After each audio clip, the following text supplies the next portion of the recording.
சிவசிவ திருச்சிற்றம்பலம்.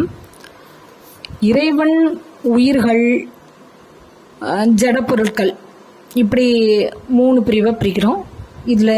இதை பற்றி இறைவன் எப்படிப்பட்டவர், உயிர்கள்லாம் நாம் எப்படி இருக்கிறோம், ஜடப்பொருள்கள் எப்படி இருக்கின்றன, இதை பற்றி நம்ம கொஞ்சம் பார்ப்போம். கற்றது கை மண்ணளவு தான், கல்லாதது உலகளவு. கற்றதிலிருந்து சிறு துளி பார்ப்போம். சிவசிவ.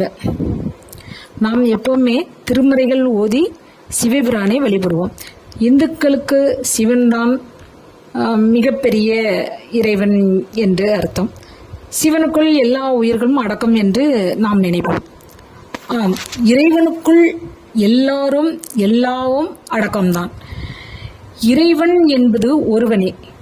அந்த ஒருவனை எந்த பேராலும் எதனாலும் எந்த சிந்தனையாலும் நாம் வணங்கலாம்.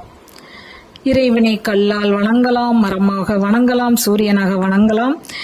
எதை நினைத்து நாம் வணங்குகிறோமே அதுவாக இறைவன் இருப்பார். நாம் மனசுக்குள் எந்த உருவத்தை கொண்டு வந்து அது இறைவனாக நினைத்து நாம் வழிபட வேண்டும். வழிபடுவது என்பது நாம் நடப்பது. இப்போ நம்ம நல்ல நினைவுகளுடன் நடக்கலாம். சிலர் மற்றவங்களுக்கு கேடு செய்யணும், ஒரு உயிரை கொல்லணும், அந்த மாதிரி நடப்பாங்க. ஆனால் எதுவாக இருந்தாலுமே அது இறைவன் நினைச்சாதான் அது நடக்க முடியும்.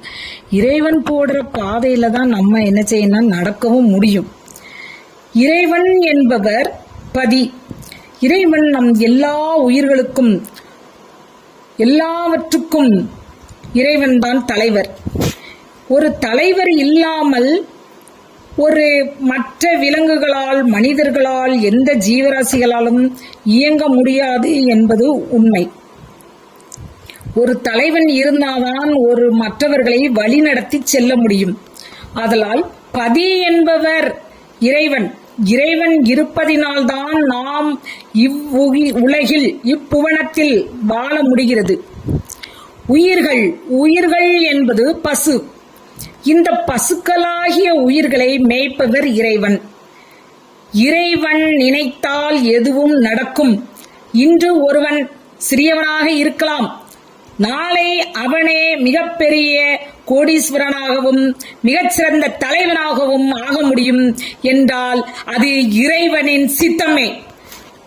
இறைவன் எல்லா இடங்களிலும் வியாபித்திருப்பவர், எல்லா இடங்களும் நிறைந்து இருப்பவர். இறைவனுக்குள் நாம் எல்லோரும் அடக்கம். இதுதான் இறைவன். இறைவன் என்பது மிகப்பெரிய சக்தி. அந்த சக்தியை உணர முடியுமே தவிர பார்க்க முடியாது. இறைவனை அனைத்து உயிர்களும் உணர்ந்து கொண்டுதான் இருக்கிறது. ஆனால் சில உயிர்களுக்கு மட்டும் அவர் உணரப்படுவது தெரியும். பல உயிர்களுக்கு ஜடமாகவே அவர் இருப்பது மாதிரி தெரியும். ஏனென்றால் உணரப்படுபவன் இறையருள் பெற்றவன், உணரப்படாதவன் இறை அருள் பெற முடியாமல் தவித்துக் கொண்டிருப்பவன். அனைவராலும் இறைவை உணர்வை உணர முடியும். அதற்கு இறைவன் அருள் வேண்டும். இறைவன் அருளை நாம் எவ்வாறு பெற வேண்டும் என்பது நமது கேள்வி. இறைவன் அருளை நாம் பெறுவதற்கு நாம் முதலில் நேர்மையாகவும் உண்மையாகவும் அடுத்த உயிர்களுக்கு துரோகம் செய்யாதவர்களாகவும் இருக்க வேண்டும். அது எவ்வாறு இருக்க வேண்டும் என்றால், முதலில் பக்தி மார்க்கத்தில் நம் புத்தியை செலுத்த வேண்டும். பக்தி மார்க்கம் என்பது எல்லா உயிர்களுக்கும் இறைவன் இருக்கிறார் என்று நம்பிக்கை கொண்டு அனைத்து உயிர்களிடத்திலும் முதலில் அன்பு காட்ட வேண்டும். அந்த அன்பே இறை உணர்வை நமக்கு தூண்டிவிட்டு நம் அறிவுக்கு புலப்பட செய்யும். அந்த அறிவே இறைவனால் தூண்டப்பட்ட அறிவு.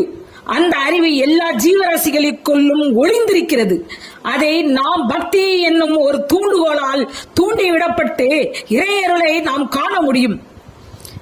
நாம் அனைத்து உயிர்களையும் நேசிக்க வேண்டும். புழு பூச்சியிலிருந்து, தாவரங்களில் இருந்து எந்த ஒரு உயிரையும் நாம் நேசித்தே ஆக வேண்டும்.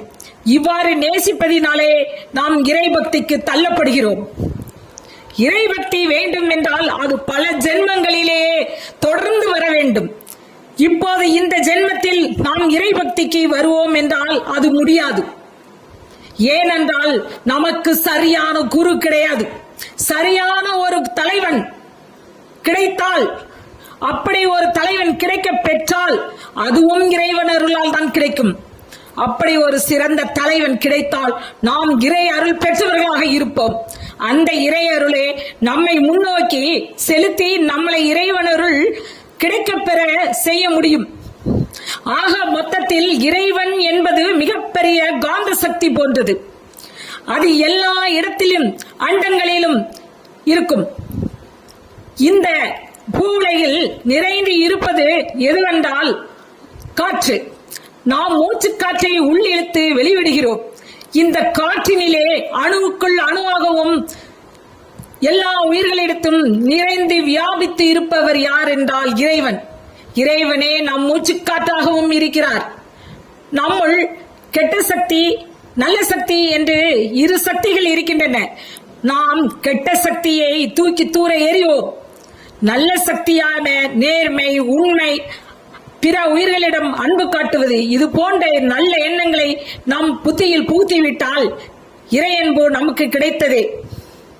இந்த இறையன்பை வைத்து நாம் வாழ்க்கையில் எவ்வாறேனும் முன்னேறிடலாம். எவ்வாறு என்றால், நாம் எல்லாவற்றிலும் முன்னேற்றம் அடையலாம். படிப்பில், வாழ்க்கையில், பணத்தில், மிகச்சிறந்த தலைவனாக, இந்த போன்ற எல்லா விஷயங்களிலும் நாம் நிறைவாக இருப்போம். வாழ்க்கை என்பது இன்று பிறந்து நாளை சாவது அல்ல, சாதித்து காட்டப்படுவதற்காக நாம் பிறந்திருக்கிறோம். அதில் இறைவன் அருள் நமக்கு மிகவும் முக்கியம்.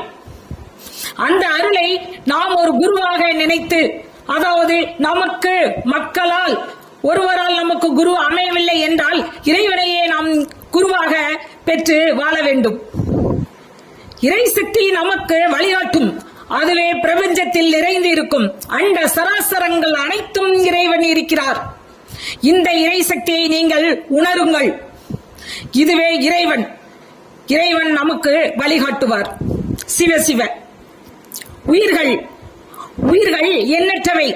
அதை எண்ணிவிட முடியாது. ஓர் உயிரிலிருந்து 6 அறிவு பெற்ற உயிர்கள் அனைத்தும் உயிர்கள். இறைவனிடத்தில் நாம் அடங்கி இருப்பவர்கள். இறைவன் அருள் இருந்தாலே நமக்கு அறிவு பெற முடியும். இந்த அறிவை பாசம் என்ற கட்டி போட்டு விடும். இதை நாம் கொஞ்சம் நகர்த்தி விட வேண்டும். இதற்கு மாயை சிறிதளவு துணை செய்யும். இந்த உயிர்கள் அனைத்தும் இறைவனுடன் வியாபியமாய் இருக்கிறோம். அதாவது இறைவனுக்குள் அடக்கமாய் இருக்கிறோம். இறைவன் எதை நினைக்கிறாரோ அதன்படிதான் நாம் வாழ்வோம். அதன்படிதான் நம்ம முன்னேற்றம்.